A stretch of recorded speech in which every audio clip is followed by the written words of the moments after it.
हाल ही में मणिपुर में एक बड़ी हिंसा देखने को मिली। इस हिंसा में 60 से अधिक लोगों की जान चली गई, सैकड़ों दुकानें जला दी गईं, एक इनकम टैक्स अधिकारी को भी मौत के घाट उतार दिया गया, आर्मी के एक कमांडो की भी हत्या कर दी गई। ये हिंसा हो रही है मणिपुर की 3 जनजातियों के बीच में। ये 3 जनजातियां हैं, एक मेती, एक कुकी और एक नागा। क्यों ये तीनों जनजातियां आपस में एक दूसरे की खून की प्यासी बनी हुई हैं? आखिर मणिपुर जल क्यों रहा है? इन जनजातियों के बीच टकराव क्यों होते रहते हैं? कौन है मणिपुर को जलाने के पीछे? पिछले 10 सालों में ऐसा क्या हुआ कि मणिपुर में अचानक इतनी बड़ी हिंसा ने जन्म लिया कि बहुत से लोग मणिपुर छोड़कर पड़ोसी देश म्यांमार की तरफ भागकर शरण ले रहे हैं? आखिर कौन है मणिपुर की हिंसा का असली जिम्मेदार? जानेंगे आज के इस एपिसोड में। मणिपुर सुलग रहा है, नफरत की आग में जल रहा है। इसलिए मणिपुर में दंगाइयों को देखते ही गोली मारने के आदेश दे दिए गए।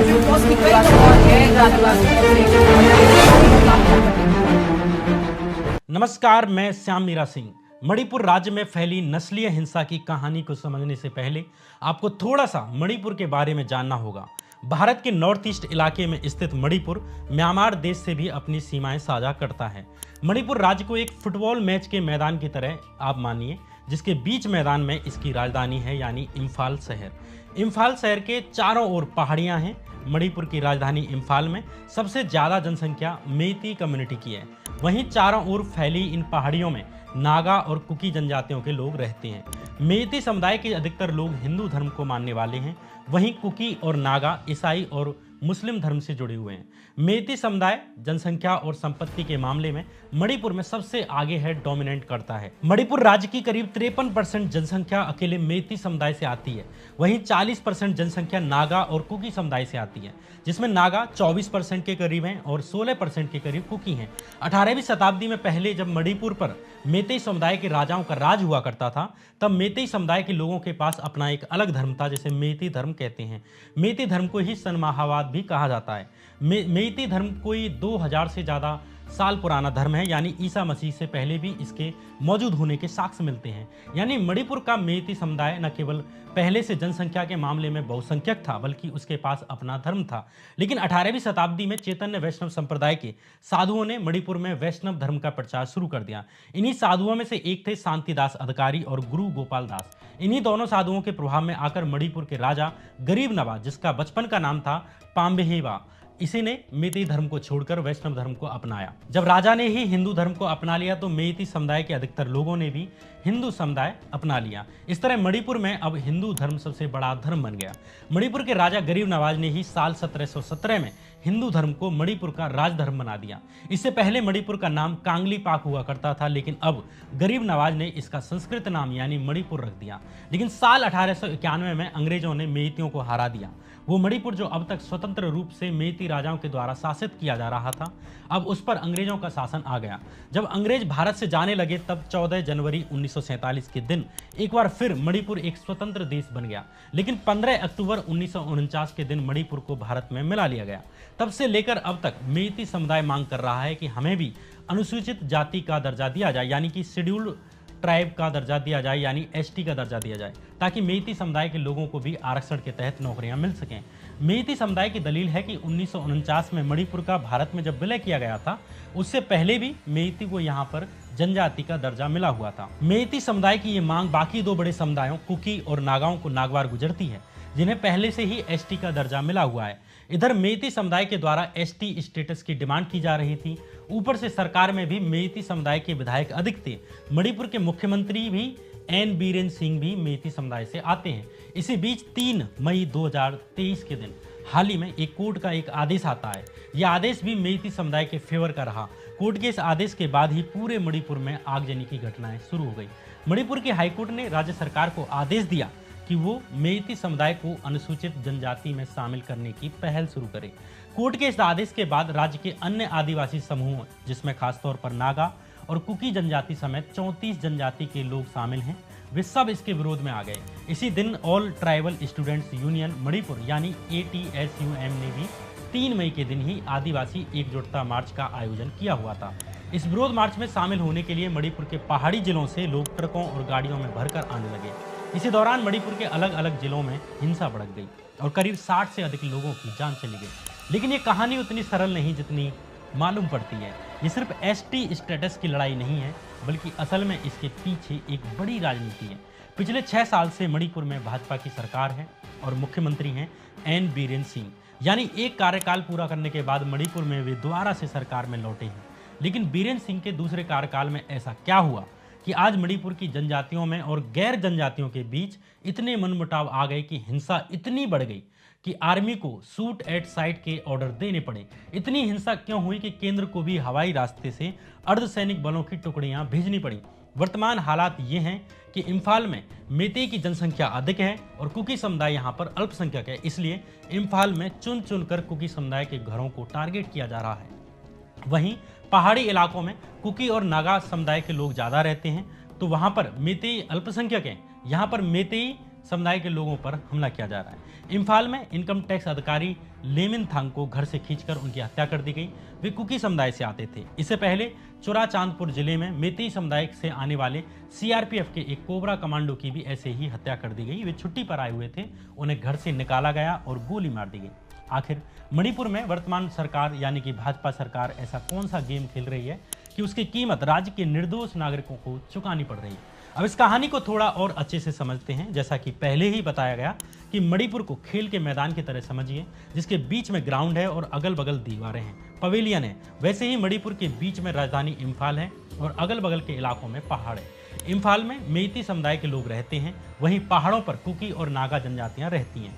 वैसे जनसंख्या में भले ही मेइती समुदाय का दबदबा है, मणिपुर की पूरी आबादी में मेइती की जनसंख्या करीब 53% के करीब है, लेकिन उनके पास जमीन नहीं है। मणिपुर की केवल 10% जमीन पर ही मेइती समुदाय का कब्जा है, जबकि मणिपुर के कुल 60 विधायकों में से 40 विधायक इसी समुदाय से आते हैं, यानी मेइती समुदाय से आते हैं। वहीं बाकी 90% जमीन पर यानी पहाड़ों पर प्रदेश की बाकी बची हुई 35% जनजातियां रहती हैं, लेकिन इन जनजातियों में से केवल 20 विधायक ही विधानसभा पहुंचते हैं।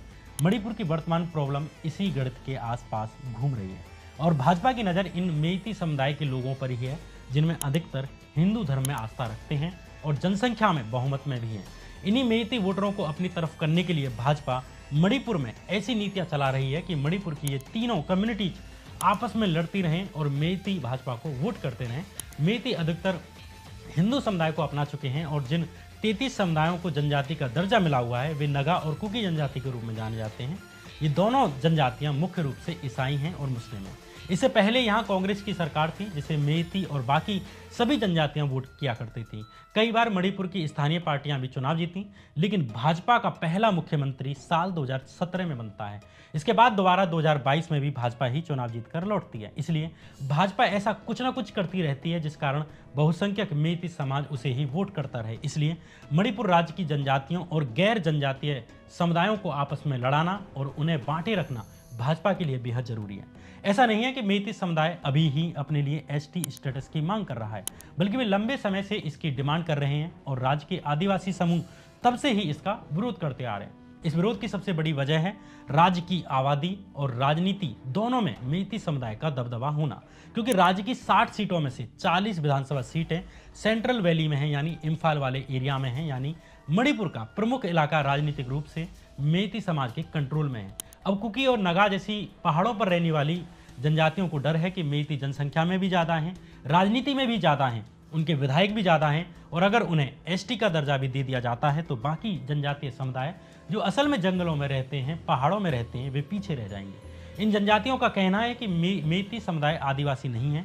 उनको पहले से ही एससी और ओबीसी का आरक्षण और आर्थिक रूप से मिलने वाला जो पिछड़े वर्ग का आरक्षण है वो मिल रहा है, उसके फायदे भी मिल रहे हैं। उनकी भाषा भी संविधान की 8वीं अनुसूची में शामिल है और संरक्षित है। ऐसे में मेइती समुदाय को सब कुछ तो मिल ही रहा है, अब वे एसटी का भी दर्जा चाहते हैं। अगर उन्हें और आरक्षण मिला तो फिर बाकी जनजातियों के लिए नौकरी और कॉलेजों में एडमिशन मिलने में मौके कम हो जाएंगे। इसके अलावा बाकी जनजातियों को ये भी डर है कि एसटी स्टेटस मिलने के बाद मेइती समुदाय को पहाड़ों पर भी जमीन खरीदने की इजाज़त मिल जाएगी। इससे पहाड़ों पर रहने वाली जनजातियां और हाशिए पर चली जाएंगी। वहीं दूसरी तरफ मेइती समुदाय की भी अपनी एक समस्या है। मेइती की बढ़ती आबादी के कारण उन्हें अब पहाड़ों की तरफ बढ़ने के अलावा कोई चारा दिखाई नहीं दे रहा, लेकिन पहाड़ी एरिया संरक्षित होने के कारण वो वहाँ पर जमीन नहीं खरीद सकते। अगर उन्हें एसटी का दर्जा मिलता है तो वे जमीनें खरीद पाएंगे। पहाड़ों पर रहने वाली जनजातियों की इस चिंता को वर्तमान सरकार ने और अधिक बढ़ा दिया है। दरअसल राज्य सरकार ने 2022 के अगस्त महीने में लैंड सर्वे की एक शुरुआत की थी। ये सर्वे चुराचांदपुर खूपुम रिजर्व फॉरेस्ट एरिया में किया गया। ये एरिया मणिपुर के 3 जिलों से चुराचांदपुर, बिष्णुपुर और नूनी जिले में फैला हुआ है। इस लैंड सर्वे में पहाड़ों में रहने वाली जनजातियों को डर है कि कहीं हमें पहाड़ों से भी बेदखल ना कर दिया जाए। इसके अलावा इसी साल फरवरी में चुराचंदपुर जिले में एक गांव में रहने वाले सभी लोगों को बेदखल कर दिया गया। सरकार ने इसके पीछे वजह दी कि ये अवैध अतिक्रमण था और कहा कि ये गांव प्रोटेक्टेड फॉरेस्ट एरिया में आता है, जबकि ग्रामीणों ने आरोप लगाया है कि प्रशासन की तरफ से बिना किसी नोटिस के, बिना किसी सूचना के ही बेदखल कर दिया गया है। कुकी जनजाति के संगठनों ने इनका विरोध किया, इस लैंड सर्वे का विरोध किया और इन लोगों के निकाले जाने का विरोध किया। इन ग्रामीणों की बेदखली के विरोध में एक मार्च भी निकाला गया, एक रैली भी निकाली गई जो कांगपोकपी जिले में हिंसक भी हो गई थी। लेकिन इसके बदले एन बीरेन सरकार ने आरोप लगाया कि विरोध प्रदर्शन असंवैधानिक उद्देश्यों के लिए आयोजित किए गए थे। साथ ही बीरेन सिंह ने यह भी कहा कि रिजर्व्ड फॉरेस्ट पर अतिक्रमण करने वाले लोग इस जमीन पर नशीली दवाओं का उत्पादन और कारोबार कर रहे थे। इस तरह मणिपुर के पहाड़ी इलाकों में रह रही जनजातियों को डर है कि लैंड सर्वे और अतिक्रमण और फॉरेस्ट कानूनों के बहाना बनाकर कहीं ऐसा ना हो कि सरकार उन्हें बेदखल कर दे। इसलिए वे मेइती समुदाय को एसटी स्टेटस दिए जाने का विरोध करते हैं, क्योंकि अगर मेइती समुदाय को एसटी का स्टेटस मिल गया तो वे भी पहाड़ों पर जमीन खरीद सकेंगे। अब सवाल उठता है कि आखिर मेइती समुदाय के क्या तर्क हैं और वो क्यों एसटी का स्टेटस चाहते हैं। दरअसल मेइती समुदाय की दलील है कि साल 1949 में जब मणिपुर का भारत में विलय हुआ था और उससे पहले ही मेइती समुदाय को यहाँ पर जनजाति का दर्जा प्राप्त था।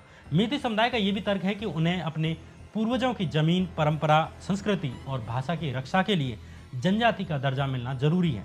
समुदाय ने 2012 में अपनी एक कमेटी भी बनाई थी जिसका नाम है scheduled tribe demand committee of Manipur यानी STDCM।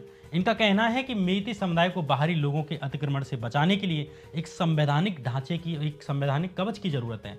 इनका कहना है कि मेइती को पहाड़ों से अलग किया जा रहा है, जबकि जिन्हें जनजाति का दर्जा मिला हुआ है वे पहले से ही सिकुड़ते हुए इम्फाल वैली में जमीन खरीद सकते हैं। वहीं हिंसा के पीछे कुछ और कारण होने की बात भी कही जा रही है। मणिपुर में भाजपा सरकार के समर्थक कहते हैं कि पहाड़ों में रहने वाली जनजाति समूह अपने हितों को साधने के लिए मुख्यमंत्री एन बीरेन सिंह को सत्ता से हटाना चाहते हैं, क्योंकि उन्होंने ड्रग्स के खिलाफ जंग छेड़ रखी है।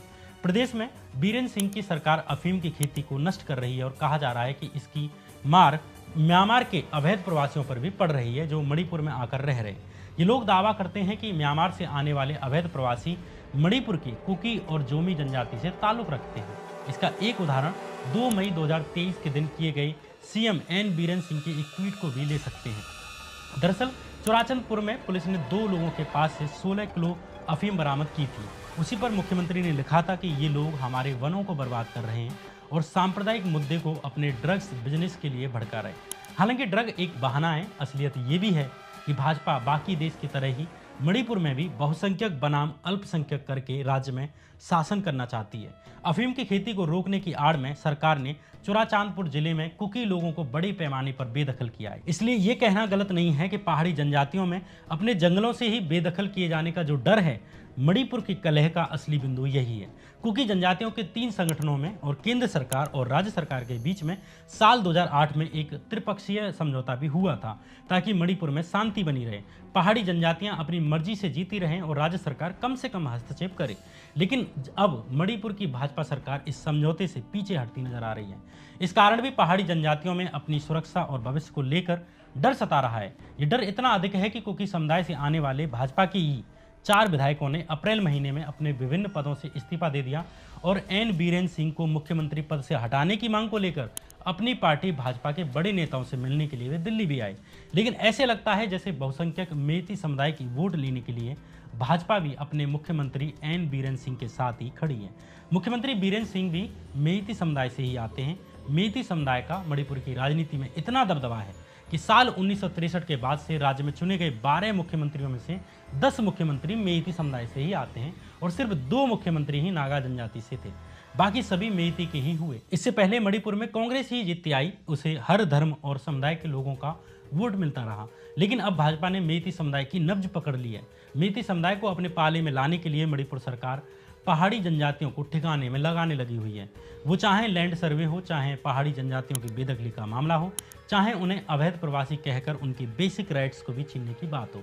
ऊपर से अब मेती समुदाय को एसटी का दर्जा देने की पहल करने की बात भी की जा रही है।